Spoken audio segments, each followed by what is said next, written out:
देखो आज कौन सा चैप्टर है अपना 14वां, नाम क्या है ऊर्जा के।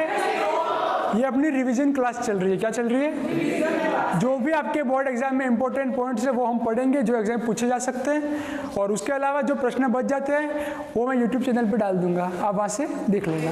अभी चैप्टर का पूरा रिवीजन करेंगे, सारे पॉइंट्स मैं आपको बताऊंगा, जहाँ भी डाउट हो पूछ सकते हो। सबसे पहले ऊर्जा के स्रोत। तो पहली बात आती है कि ऊर्जा क्या है, ऊर्जा किसे कहते हैं?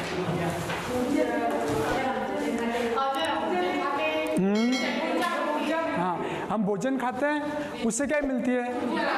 फिर उस ऊर्जा को आप क्या करते हो? फिर कार्य करने में लगाते हो। तो ऊर्जा क्या है? कार्य करने की क्षमता को क्या बोलते हैं? ऊर्जा बोलते हैं। ठीक है। और ऊर्जा के बहुत प्रकार होते हैं, जैसे कि देखो ऊर्जा की दूसरी बात है कि ऊर्जा को ये बताओ कि आप ऊर्जा को उत्पन्न कर सकते हो क्या? हैं? ऊर्जा को नष्ट कर सकते हो क्या? मेरे अंदर ऊर्जा है, ठीक है, आप मेरे अंदर की ऊर्जा को उत्पन्न कर सकते हो? नहीं। मेरे अंदर की ऊर्जा को नष्ट कर सकते हो? नहीं। जैसे कि आपको देखो, आपने खाना बनाने खाया है, आपके अंदर ऊर्जा जरा भी नहीं है, तो अब आपको ऊर्जा लानी है तो आप कहाँ से लाओगे? खाना खा के। सही है ना? ऐसा तो नहीं मिट्टी खा लोगे, कुछ खा के लाओगे ना। ठीक है, तो मान लो आपको ऊर्जा चाहिए तो आप खाना खाओगे। अब जो ऊर्जा क्या होगी? ऊर्जा उत्पन्न आपके अंदर अचानक उत्पन्न हो जाएगी क्या ऊर्जा? नहीं होगी। जो ऊर्जा उसमें थी भोजन में, वहाँ से फिर वो किस में आएगी? हमारे अंदर। किसमें? उसमें अलग रूप में थी, हमारे अंदर अलग रूप में आ जाएगी। देखो ऊर्जा को न तो उत्पन्न किया जा सकता है, न ही नष्ट किया जा सकता है। ऊर्जा को एक रूप से दूसरे रूप में रूपांतरित किया जा सकता है। समझ गए? तो कोई पूछे कि ऊर्जा को उत्पन्न कर सकते हो, क्या बताओगे? नहीं। ऊर्जा को नष्ट कर सकते हो? नहीं। ऊर्जा को क्या कर सकते हो? सिर्फ एक रूप से दूसरे रूप में परिवर्तित कर सकते हो। ठीक है। अब देखो ऊर्जा उपभोग, अगर उपभोग की बात करें, उपभोग मतलब उपयोग, उपभोग ऊर्जा का जो इस्तेमाल करते हो वही। ठीक है। तो भारत में ऊर्जा के उपभोग की कुछ मुख्य प्रकार है। देखो भारत में जो ऊर्जा का उपभोग किया जाता है उनमें सबसे प्रमुख जो ऊर्जा के स्रोत है, पहला स्रोत है कोयला। किसका? अगर आपसे पूछा जाए कि भारत में किस ऊर्जा स्रोत से सबसे ज्यादा ऊर्जा प्राप्त की जाती है? कोयला। किससे? और भारत में सबसे कम ऊर्जा किस ऊर्जा स्रोत से प्राप्त की जाती है? पवन से। समझ गए? तो सबसे अधिक पूछे भारत में तो, सबसे कम पूछे तो? ठीक है। आगे देखो, भारत में ऊर्जा के उपभोग के अन्य कुछ और स्रोत है। उन अन्य स्रोत में पहला है पेट्रोलियम। पेट्रोलियम कौन सा? फिर प्राकृतिक गैस, उसके बाद आता है जल आदि। ये सब वो स्रोत है जिसका भारत में ऊर्जा की प्राप्ति के लिए उपयोग किया जाता है। आगे देखें तो भारत में एक विशालतम ऊर्जा फार्म, अगर पूछा जाए कि भारत का सबसे बड़ा ऊर्जा फार्म कौन सा है जहां से ऊर्जा की क्या की जाती है? प्राप्ति की जाती है, तो कहाँ पे? वो है तमिलनाडु में। कहाँ पर है? और तमिलनाडु का जो संयंत्र लगा है वहां पर, वहां से 380 कितनी विद्युत क्षमता कितनी ज्ञात की जाती है? 380 विद्युत शक्ति का उत्पादन किया जाता है। उसके बाद तो कहाँ पे स्थित है ये? तमिलनाडु में। ठीक है। आगे देखो, अब पवनों की बात चल रही थी, हमने कोयले की बात की। कोयला तो आपको पता है कहाँ से मिलता है? कहाँ से मिलता है? ठीक है, मतलब वो क्या है? एक जीवाश्म है कोयला। ठीक है। अब देखो कोयला जो है, कोयले की बात हो गई, पवन की बात करते हैं। किसकी? ठीक है। पवन की बात करें तो पवन तो आपको पता है जो हवा होती है उससे ऊर्जा उत्पन्न करते हैं। ठीक है। उससे ऊर्जा उत्पन्न नहीं करते हैं, प्राप्त करते हैं। देखो पवन को आपने देखा होगा, पवन चक्की देखी होगी। देखिए पवन चक्की। ठीक है। कहाँ देखिए? अच्छा, हाँ ठीक है। कहीं भी आपने अगर पवन चक्की हाँ, तो वहाँ क्या होता है? इस प्रकार से आपने आकृति देखी होगी, बड़े बड़े पंखे लगाए जाते हैं। अब क्या होता है, यहाँ पे कुछ नलियाँ होती है। क्या होती है? कुछ पाइप पे लगे होते हैं। जब ये घूमता है ना पंखा, तब ये पाइप क्या करता है? कुओं वगैरह से जल खींचता है। क्या खींचता है? जल खींचता है। और इस प्रकार से टरबाइन घूमते हैं और वहां से ऊर्जा उत्पन्न होती है। क्या ऊर्जा मतलब? रूपांतरित होती है। क्या होती है? रूपांतरित। ठीक है। तो पवन ऊर्जा कैसे, समझ गए किस प्रकार प्राप्त की जाती है? समझ गए ना? ठीक है। आगे देखो, अब पवन ऊर्जा सबसे अधिक तो पवन ऊर्जा को पूछा जाए कौन सा है, नवीकरणीय या अनवीकरणीय? नवीकरणीय। ठीक है, मान लो आज हमने पवन ऊर्जा मतलब प्राप्त की, तो कल फिर से प्राप्त करनी तो हो जाएगी। ऐसा तो नहीं है कि एक बार प्राप्त कर ली तो फिर, ऐसा तो नहीं है ना। ठीक है, उसे बोलते हैं नवीकरणीय। एक होता है अनवीकरणीय। अनवीकरणीय किसे कहते हैं? जिसे हम इस्तेमाल करके वापस प्राप्त नहीं कर सकते। हाँ, जिसे हम वापस, जिसको एक बार उपयोग करने के बाद वापस प्राप्त करने के लिए हमें, पेट्रोल को जलाने पर वापस प्राप्त नहीं किया। हाँ, अगर प्राप्त करना हो तो बहुत सालों का क्या करना पड़ेगा? इंतजार। क्या? तब जाके वो चीज़ें बनती है। प्रकृति में एक बार उपयोग किया तो उसको बनने में बहुत ज़्यादा समय लग जाए, तब जाके वो प्राप्त हो, वो कहलाएगा अनवीकरणीय संसाधन या अनवीकरणीय ऊर्जा स्रोत। उसके बाद देखो, पवनों का देश किसे कहा जाता है? डेनमार्क, जहाँ पे बहुत ज़्यादा पवन चक्कियाँ हैं, बहुत ज़्यादा पवनों से ऊर्जा उत्पन्न की जाती है, ऊर्जा प्राप्त की जाती है, इसलिए उसे डेनमार्क को क्या कहा है? पवनों का देश। ठीक है, एक लाइन में अगर प्रश्न आ जाए पवनों का देश किसे कहते हैं, लिख दोगे? नवीकरणीय ऊर्जा, अनवीकरणीय ऊर्जा स्रोत। उसके बाद भारत का विशालतम ऊर्जा फॉर्म कहाँ पे स्थित है? तमिलनाडु में। ठीक है, भारत में सबसे ज़्यादा किस ऊर्जा स्रोत से ऊर्जा प्राप्त होती है? कोयला। सबसे कम पवन से। ठीक है, यहाँ तक आगे समझ में। अब देखो, अब हम बात करेंगे ऊर्जा के कुछ प्रकार, ऊर्जा स्रोतों के कुछ प्रकार, यानी कौन कौन से ऊर्जा स्रोत है। पहला हमने एक तो देख लिया, पवन ऊर्जा देख लिया आपने, पवन ऊर्जा देख ली ना। ठीक है, अब देखो महासागरों में ऊर्जा, यानी कि जल से ऊर्जा। हाँ, जल से महासागर देखे? कहाँ देखे महासागर? हाँ, महासागर यानी कि जो, ठीक है, महासागरों से ऊर्जा कैसे प्राप्त करते हैं? उसके तीन तरीके। कितने तरीके? पहला है ज्वारीय ऊर्जा, वहाँ से 3 प्रकार की ऊर्जा मिलती है हमें। 3 प्रकार की। कितने प्रकार की? पहला है ज्वारीय ऊर्जा। कौन सा ऊर्जा? दूसरी है तरंग ऊर्जा। कितनी? तीसरी है महासागरीय तापीय ऊर्जा। ठीक है, अब देखो, अगर प्रश्न आ जाए कि महासागरीय ऊर्जा या महासागरों से ऊर्जा किस प्रकार प्राप्त की जाती है, कौन कौन सी ऊर्जा होती है, आपको लिखना पड़ेगा। ये 3 है। अभी तीनों में होता है क्या है, किस प्रकार ऊर्जा प्राप्त करते हैं, वो हम देखते हैं। देखो, सबसे पहले है ज्वारीय ऊर्जा। महासागरों में ज्वार भाटा आता है। हाँ, जब क्या होता है, पानी सबसे ज़्यादा उछल के ऊपर जाता है और वापिस गिरता है। ऐसा 2 टाइम होता है। ठीक है, देखो, तो क्या होता है, ज्वार भाटा उत्पन्न होता है। अब ज्वार भाटा के समय, ज्वार भाटा में जल के स्तर के चढ़ने व गिरने से प्राप्त ऊर्जा, देखो ज्वार भाटा में जल स्तर का ऊपर चढ़ा, चढ़ के फिर गिरा, अब यहाँ पे ऊर्जा निकली।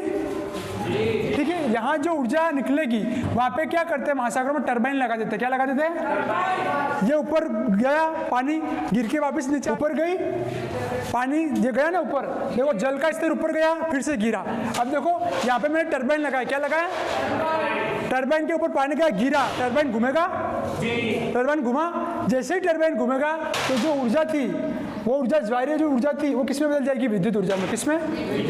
अब ऐसा आपने देखा होगा, कहीं बांध वगैरह बने होते हैं ना, बांधों में देखा होगा, जैसे कि माही बजाज सागर बांध कहाँ पे स्थित है? बांसवाड़ा में। वहाँ पे देखना बांध बना है ना, उसके नीचे देखना कुछ ऐसे, जहाँ वो गेट गिरते हैं ना, गेट से पानी गिरता है, वहाँ ऐसे करके पानी घूमने का वो है। वहाँ क्या लगा दिए गए? टरबाइन। क्या लगाएं? ताकि वो पानी जोर से गिरे, गिरने के बाद टरबाइन घूमे। क्या हो? और जैसे टरबाइन घूमता है तो विद्युत ऊर्जा उत्पन्न होती है। पहला समझ के ज्वारीय ऊर्जा, ये तो बांधो वाला तो मैंने बताया वो एग्जाम्पल के लिए, लेकिन ज्वारीय ऊर्जा कहाँ उत्पन्न होती है? समुद्र में। कब उत्पन्न होती है? जब ज्वार जल का स्तर ऊपर जा चढ़ता है और गिरता है उस टाइम। ठीक है, वहाँ क्या घूमते हैं? टरबाइन लगा दी जाते हैं, वो घूमते, उससे कौन सी ऊर्जा आती है? विद्युत ऊर्जा। अब महासागरों से ऊर्जा प्राप्त करते हैं, उससे दूसरा तरीका, दूसरा है तरंग ऊर्जा। कौन सी ऊर्जा? ठीक है, तरंग ऊर्जा। देखो, तरंग ऊर्जा किसे कहते हैं? महासागरों के पृष्ठ पर आर पार बहने वाली प्रबल पवनें तरंग उत्पन्न करती है। जैसे कि ये पृष्ठ है, पानी लिया, महासागरों का पानी लिया। ठीक है, महासागरों में जो आपने पानी लिया, यहाँ पे क्या होगा? पवनें जोर जोर से अंदर बाहर आएगी कि नहीं आएगी? होगी ना। महासागरों में देखा पानी झूलता हुआ ही दिखता है। क्यों? पवनों के कारण। कैसे मजे में नाच रहा है। ठीक है, तो पवनों का यहाँ से अंदर जाना, ऊपर आना, अंदर जाना, ऊपर आना, मतलब क्या होना, आर पार बहने वाली पवनें, जो प्रबल पवनें होती है आर पार बहने का काम करती है। क्या करती है? आर पार जो बहती है उससे तरंगे उत्पन्न होती है। फिर यहाँ जो बही दूसरे होगी तरंगे उत्पन्न। ऐसे ऐसे क्या उत्पन्न हो गई? क्या उत्पन्न हो गई? ठीक है, देखो जैसे ही तरंगे उत्पन्न होगी तो तरंगों से जो ऊर्जा निकलेगी उसको क्या किया जाएगा? ट्रैप किया जाएगा। क्या? ट्रैप करके टरबाइन घुमाकर विद्युत उत्पन्न। ट्रैप करना मतलब कि जैसे कि यहाँ पे किया था ना वैसे ही, मतलब उससे वो घूमेगा तुरंत। सेम टू सेम यहाँ कंडीशन होगी। जब तरंगे उत्पन्न होगी, तरंगे उत्पन्न होगी जहाँ पे जो टरबाइन लगे होंगे, तरंगों से टरबाइन क्या करने लगेंगे? घूमने लगेंगे। और घूमने से आपको पता है क्या उत्पन्न होगी? विद्युत ऊर्जा। समझ गए? तो हमने ज्वारीय ऊर्जा से विद्युत ऊर्जा कैसे प्राप्त की, समझे? तरंग ऊर्जा से विद्युत ऊर्जा कैसे प्राप्त की, समझ गए? ठीक है। तीसरा है महासागरीय तापीय ऊर्जा। महासागरों का जो तापमान होता है ना, उस तापमान से जो ऊर्जा प्राप्त होती है वो कहलाएगी महासागरीय तापीय ऊर्जा। अब हमने समझ ली महासागरों में ऊर्जा प्राप्त करने के 3 तरीके हैं। कौन कौन से हैं? समझ गए? आगे देखो, पवने वाला समझ लिया, ये समझ गए। अब है पारंपरिक स्रोत, जो हमें कहाँ से मिलते हैं? सीधे प्रकृति से, जिसका हम उपयोग पारंपरिक रूप से करते हैं वो कहलाएंगे पारंपरिक स्रोत। जैसे कि जीवाश्म ईंधन। जीवाश्म ईंधन आप घर पे बनाते हो क्या? नहीं। कहाँ से मिलता है? जमीन से मिलता है। प्रकृति से, जमीन से। ठीक है, प्रकृति से मिलता है। कौन से? प्राकृतिक ईंधन। अब इन प्राकृतिक ईंधनों का प्रयोग कहाँ पे होता है? वाहनों में और विद्युत उत्पन्न करने में। कोई एक प्राकृतिक एक जीवाश्म ईंधन का नाम बताओ। जीवाश्म ईंधन। ईंधन मतलब कि जिससे ऊर्जा प्राप्त करेंगे। ठीक है, जीवाश्म यानी कि जीवों के अवशेष से बना हुआ, कोयला। ठीक है, ऐसे होते हैं, उसे बोलते हैं जीवाश्म ईंधन। ठीक है, उसके बाद आएगा तापीय विद्युत संयंत्र। तापीय विद्युत देखें कभी? तापीय विद्युत संयंत्र कहाँ देखे हैं? देखे होंगे, आपको पता नहीं है। यहाँ जाते हो, यहाँ रोहिड़ा से निकलते हो, यहाँ रूपाखेड़ की तरफ, तो वहाँ पे देखना वो सोलर प्लेट लगे होते हैं। ठीक है, तो उस प्रकार से जो ऊर्जा प्राप्त की जाती है सूर्य की किरणों से, ठीक है, जो ऊर्जा प्राप्त करते हैं ना, उसको, उस विधि को कहते हैं तापीय विद्युत संयंत्र। जो लगे होते हैं ना संयंत्र, उससे बोलते हैं तापीय विद्युत संयंत्र। अगला है जल से, जल विद्युत संयंत्र, यानी कि जल से प्राप्त करना। हमने वैसे ही पढ़ा है जल के, देखो महासागर में पढ़ा था ना, सेम वही कंडीशन यहाँ भी होगी। वही जल से प्राप्त हुआ ना, महासागर जिस प्रकार प्राप्त करेंगे वैसे ही कहाँ से प्राप्त करेंगे? जल से। और जल विद्युत संयंत्र में क्या होता है? जल विद्युत ऊर्जा। जो ऊर्जा होती है ना, विद्युत ऊर्जा, जल विद्युत संयंत्र से कौन सी ऊर्जा मिलती है? कौन सी ऊर्जा मिलती है? जल विद्युत ऊर्जा। उसको हम किस में रूपांतरित करेंगे? विद्युत ऊर्जा में। ठीक है, उसके बाद ये भी है क्या है? एक प्रकार का नवीकरणीय। कैसा है? नवीकरणीय ऊर्जा स्रोत है। किस प्रकार? देखो, जल से हमने विद्युत प्राप्त किया, कल उसी जल से वापस प्राप्त कर सकते हैं? क्यों नहीं कर सकते? कर सकते हैं ना, इसलिए क्या हो गया? ये नवीकरणीय ऊर्जा स्रोत। समझ गए? आगे देखो, पारंपरिक में है एक आता है जैव मात्रा। जैव मात्रा, ठीक है, बताओ जैव मात्रा क्या है? किसकी मात्रा? किसकी मात्रा? देखो, जैव मात्रा जो ईंधन पादप व जंतु उत्पादों, यानी कि जो पौधों से, किससे? या फिर जंतुओं से, इन दोनों से कोई उत्पाद बनता है, उससे प्राप्त अगर कोई ईंधन है, क्या है? तो उसे कहेंगे जैव मात्रा। क्या कहेंगे? जैव। ये किस प्रकार का स्रोत है? पारंपरिक ऊर्जा स्रोत है। अब है जैव गैस। जैव गैस किसे कहते हैं? जैव गैस, जैव गैस यानी कि बायोगैस। नाम सुना बायोगैस?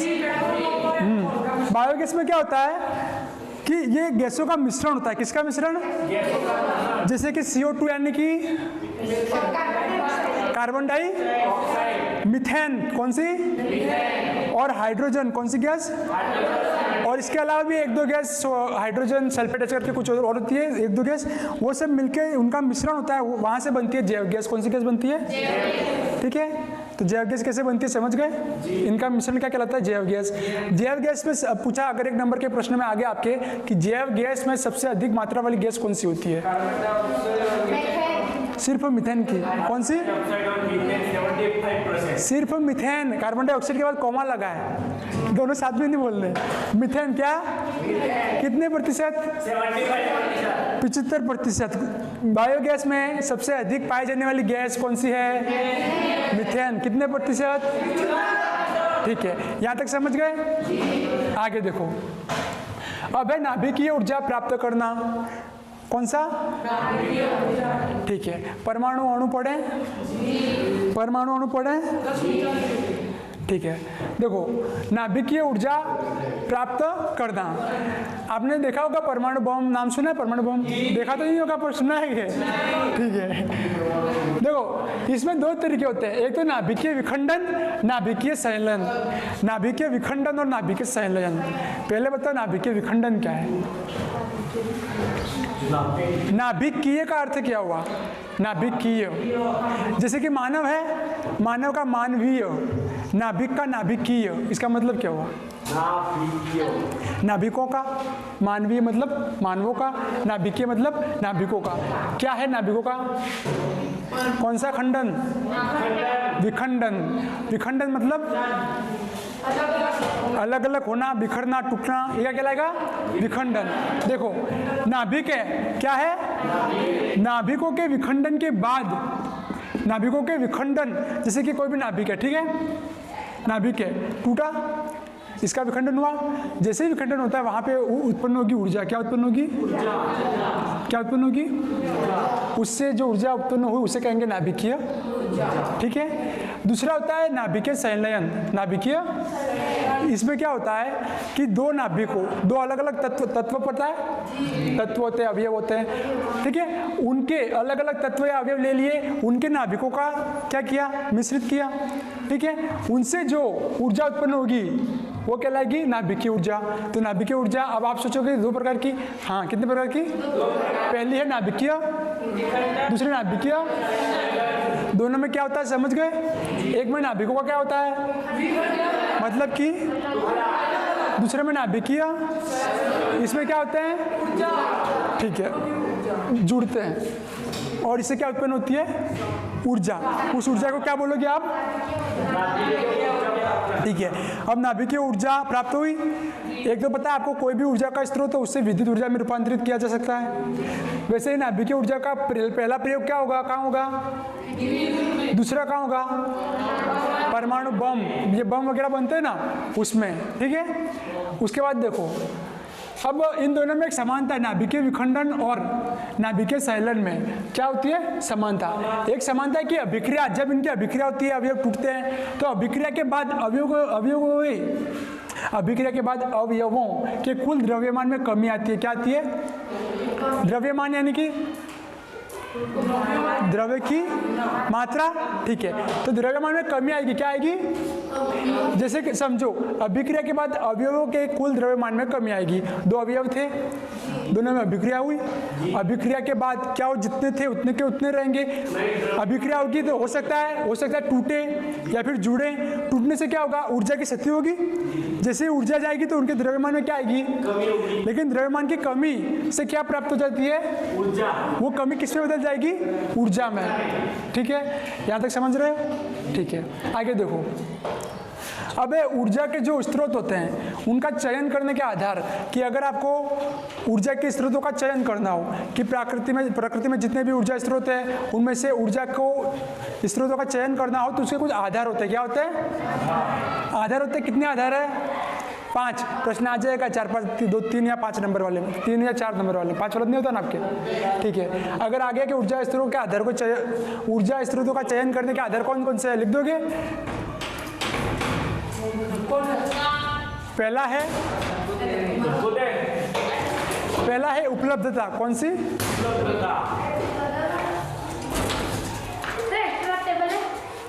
बंद कर दे, नहीं है, आएगी। देखो पहला है उपलब्धता। क्या है? ठीक है, उपलब्धता मतलब कि कितनी मात्रा में उपलब्ध है, कितने नहीं है, उसके प्रकार से। अगर आपको मान लो पेट्रोल का यूज करना हो, किसका? तो पहले पता करो कि पेट्रोल है कि नहीं है। डायरेक्ट लाके पाइप डाल के निकालने शुरू कर दोगे? नहीं करोगे ना। पहले क्या चेक करोगे? उपलब्धता, कि वो यहाँ है कि नहीं है, उपलब्ध है या नहीं है। नहीं है, लाके लगवा दिए मशीन वगैरह, क्या कोई फायदा है? पहले चेक करना पड़ेगा कि यहाँ पे है कि नहीं है। ठीक है, वो कहलाएगी उपलब्धता। पहला समझ गए? दूसरा है लागत कि पैसा कितना लगेगा, खर्चा कितना आएगा, वो भी जरूरी है ना, है कितने भी लगे, हाँ कितना भी। अब देखो जो पेट्रोल पंप वाले पेट्रोल का वो करते हैं, ठीक है, तो वहाँ क्या वो डायरेक्ट ऐसे ही बिना पैसे आ गए और चालू कर, ऐसा होता है? लागत लगते होंगे, कुछ पैसे लगते होंगे, ठीक है। तो दूसरा क्या है, ऊर्जा स्रोत के चयन का आधार क्या है, लागत।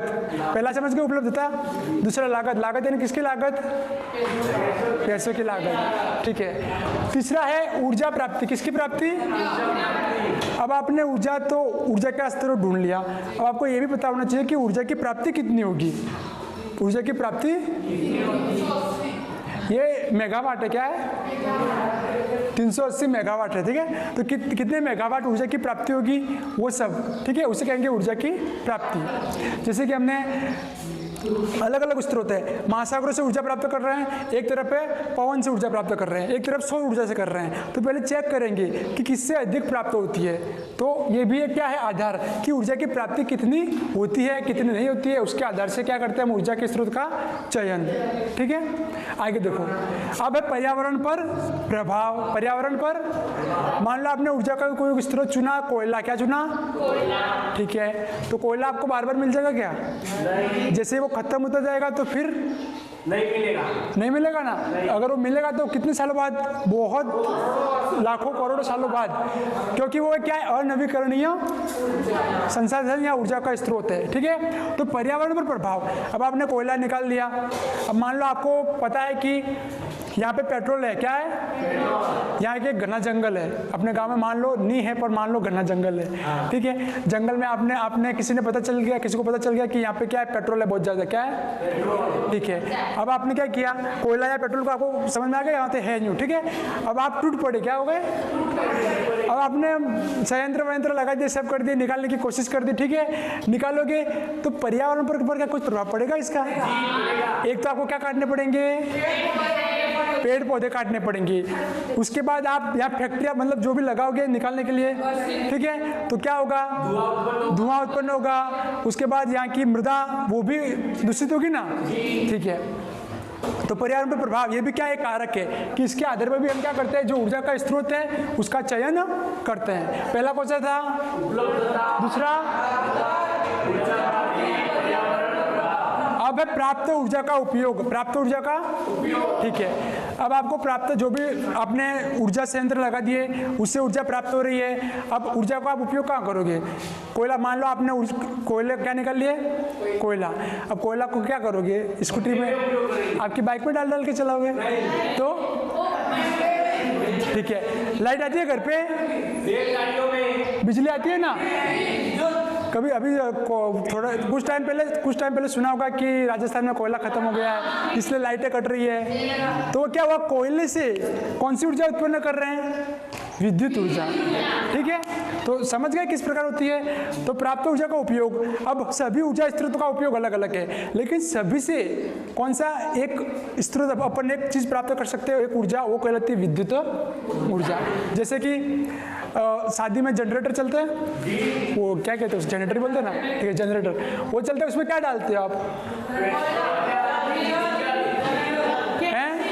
केरोसिन, पेट्रोल, डीजल, ये डालते हो, ठीक है, ये डालते हो। डालने के बाद वो किस में बदलती है, बिजली में। किस में बदलती है, बिजली में।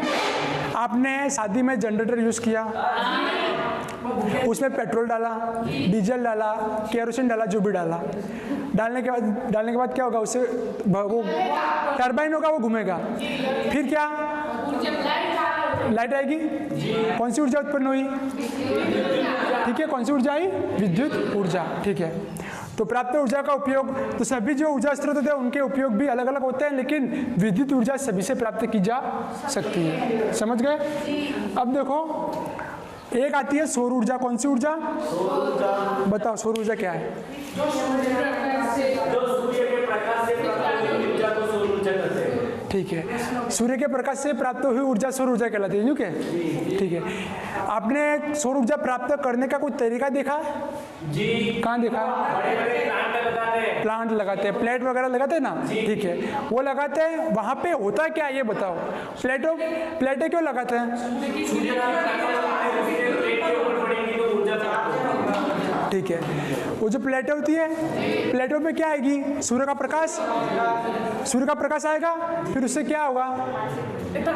उससे क्या होगा? ठीक है, अब किस प्रकार पर, हाँ वो अभी आगे पढ़ेंगे ना, किसकी बनी होती है वही, ठीक है, आगे देखो।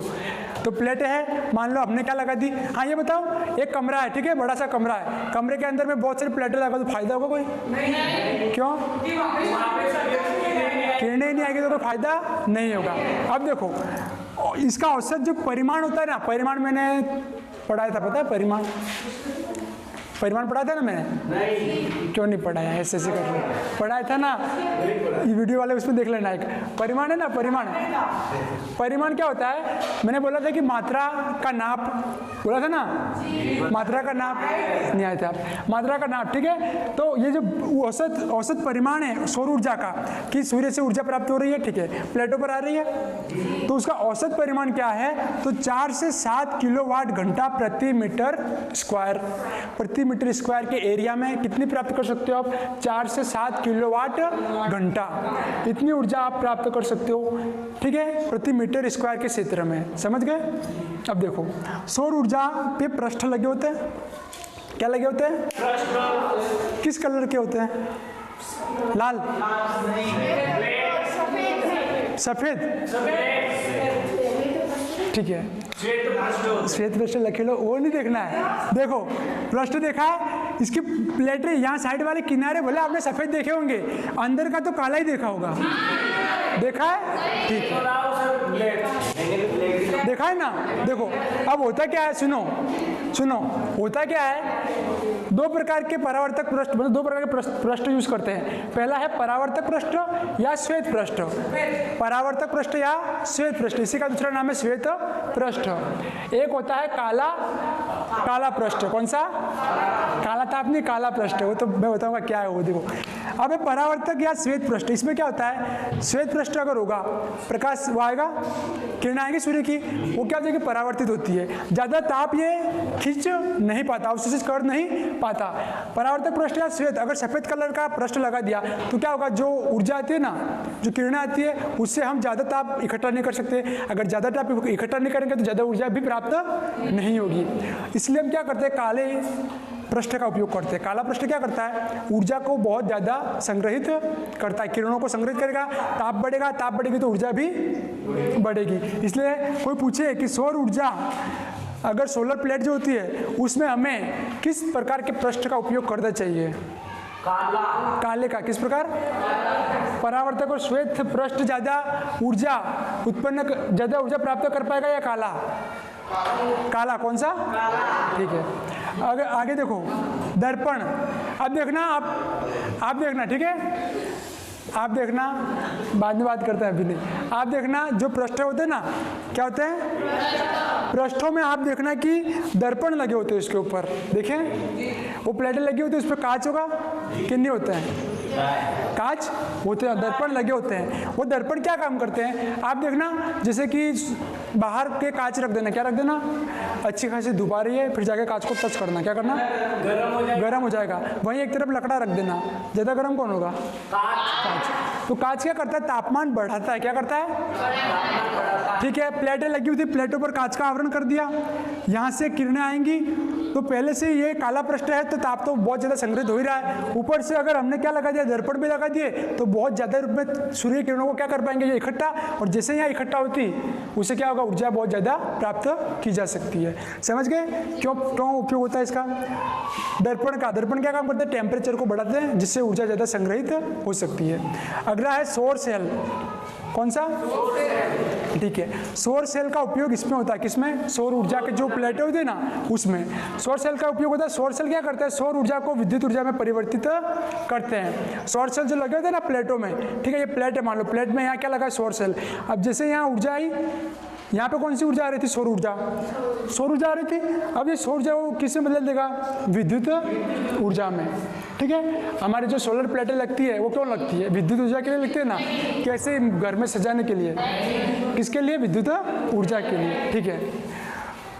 तो कहाँ गया ये? सौर सेल का प्रयोग क्यों होता है? ताकि सौर ऊर्जा को किस में बदला जाए? विद्युत ऊर्जा में। सौर सेल का प्रयोग किस किस में होता है? टीवी और रेडियो में। किस में? टीवी और सौर सेल किसका बना होता है? सिलिकॉन का। किसका बना होता है?